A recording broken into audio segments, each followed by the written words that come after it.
چاہ رہا تھا کہ اس کو اگر ہم کنکلوڈ کرنا چاہیں مختصراً کہ آج کی نشست کو، کیونکہ ہم نے، میں سمجھتا ہوں تشنگی قائم ہے، بہت سارے عہد ہم نے چھوڑ دیے، دکنی عہد چھوڑ دیا، رکھنوی عہد چھوڑ دیا. منقبت نگاری کے اندر اگر ہم دیکھتے ہیں تو عمومی طور پہ ایک غلو ہمیں نظر آتا ہے مذہب کے ساتھ. اچھا، اور جیسے ہمارے پہ بات ہوئی، ہمارے یہاں اپنے شعراء کرام کی بات نہیں کر رہا، لیکن جو عمومی طور پہ ہم دیکھ رہے ہوتے ہیں کہ جو انداز اب مناقب کا اختیار کیا جا رہا ہے ہمارے یہاں، وہ مناقب سے زیادہ ترانے کا انداز اختیار کیا جا رہا ہے. وہ ایک ترانہ یا ایک نعرہ بنتا جا رہا ہے. تو اب ادب میں اس کی کیا حیثیت ہے، اس کی کتنی اجازت ہے کہ منقبت اور ترانہ اور نعرہ یہ ایک علیحدہ میں سمجھتا ہوں صنفیں ہیں. تو ذرا اس پہ ہلکا آپ روشنی ڈال دیں، پھر ہم اس کو منقبت اردو شاعری کی تمام اصناف میں لکھی گئی ہے. وہ غزل کے پیرائے میں بھی ہے، وہ مسدس میں بھی ہے، مثلث میں بھی ہے، مخمس میں بھی ہے، قصیدے میں بھی ہے، اور پھر مرثیے میں بھی. کیونکہ جو جدید مرثیہ ہے یہ اولاً فضائل پر مشتمل ہوتا ہے، پھر بعد میں کربلا کے احوال پر، اور اس کی ابتدا جوشملی آبادی سے ہوتی ہے. تو جدید مرثیے کے اندر بھی جو آغاز ہوتا ہے وہ منقبت سے ہی ہوتا ہے. اب یہ جو منقبت ترانے میں بھی ہو، چاہے وہ کسی صنف میں بھی ہو، اس میں احترام اور حقیقت کو ملحوظ رکھنا ضروری ہے. اور مجھے آپ نے غلو کی بات کی تو میں اس کی دونوں کے ایک ایک شعر سے میں مثال پیش کر دوں. اب جیسے غلو ایک ہندوستان کے بہت بڑے شاعر لکھنؤ کے، انہوں نے کہا کہ حضرت عباس علمدار جب خیمے سے نکلے اور کربلا میں یزیدیوں کے مقابلے پر گئے، اب میں نام ہی لے لیتا ہوں، سلامت علی دبیر نے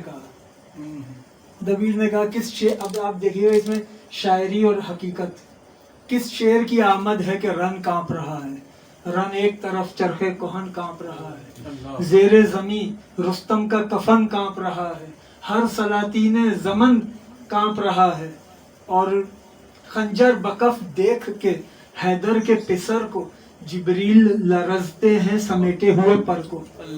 اب آپ مجھے بتائیے اس میں غلو کا کیا ہے؟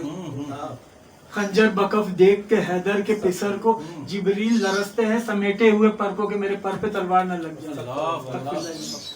ایک یہ تصور ہے. اب منقبت کا ایک دوسرا تصور دیکھ لیں، اور وہ دوسرا تصور کیا ہے؟ دوسرا تصور یہ ہے کہ اعلیٰ حضرت نے منقبت میں ایک ایسا مزاج دیا جو میری معلومات کے مطابق اس سے پہلے اس کی نظیر نہیں ملتی. وہ یہ ہے کہ اعلیٰ حضرت نے منقبت کو اپنے شجرے کے مولا کائنات مولا علی سے لے کر اپنے مرشد تک ان تمام اولیاء کے احوال کو ایک ایک شعر میں رقم کیا. اب یہ شجرہ بھی ہو گیا، منقبت بھی ہو گیا، دونوں کام اس میں ہو گیا، استغاثہ بھی ہو گیا. اور پھر اس کے ساتھ اس میں سچائی کا کتنا اہتمام کیا گیا کہ جس شخصیت سے متعلق شعر ہے اس شخصیت کا کوئی وصف اس میں بیان ہے.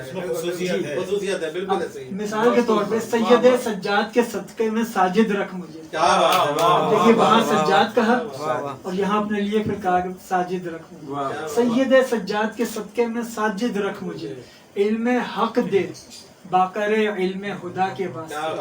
اب امام باقر کا جو اصل نام تھا نا وہ تو تھا محمد بن علی بن حسین. باقر ان کا نام نہیں تھا، باقر العلوم ان کا لقب تھا. باقر العلوم، باقر کہتے ہیں تقسیم کرنے والا، باقر العلوم علوم کو تقسیم کرنے والے. تو اعلیٰ حضرت کہتے ہیں علم حق دے باقر علم خدا کے واسطے. یعنی لفظ، شخصیت، نام، اس کی معنویت، اور پھر منقبت ہو رہی ہے. تو یہ اعلیٰ حضرت نے منقبت کے اندر بھی یہ بتایا کہ سچائی رہنی چاہیے، منقبت میں دیانتداری رہنی چاہیے، اور ہمارے نعت خوانوں کو اس کا خیال رکھنا چاہیے کہ جو نعت ہے اس کو نعت میں ہی رکھیں، جو منقبت ہے اس کو منقبت میں ہی رکھیں. اب جیسے بے خود کیے دیتے ہیں انداز حجابانہ، یہ نعت نہیں ہے، اس لیے کہ اگر یہ نعت ہوتی تو اس کے اندر یہ شعر نہ ہوتا، کیوں آنکھ ملائی تھی، کیوں بات بڑھائی تھی، اب خود کو چھپا بیٹھے کر کے مجھے دیوانہ. یہ غزل ہے، عارفانہ غزل، اس کو نعت میں پیش کرنا مناسب نہیں ہے. سائے میں تمہارے ہیں قسمت یہ ہماری ہے، یہ غزل ہے. اور اس غزل کا ایک شعر میں پیش کر دوں جس سے یہ ثابت بھی ہو جائے گا کہ کہ یہ واقعی غزل ہے. سائے میں تمہارے ہیں قسمت یہ ہماری ہے. اس میں ایک شعر ہے کہ دل دے کے تمہیں ہم نے بازی نہیں ہاری ہے, کہلاتے تمہارے ہیں یہ جیت ہماری ہے. تو یہ تو خالص غزل ہے.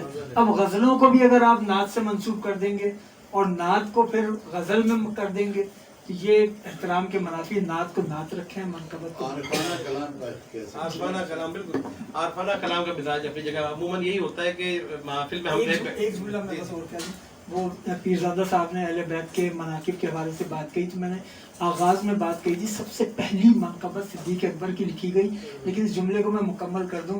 سب سے زیادہ مناقب جو لکھے گئے ہیں صحابہ میں وہ حضرت علی کے. سب سے زیادہ مناقب حضرت علی کے لکھے گئے اور سب سے پہلی منقبت صدیق اکبر کی. کیا بات ہے.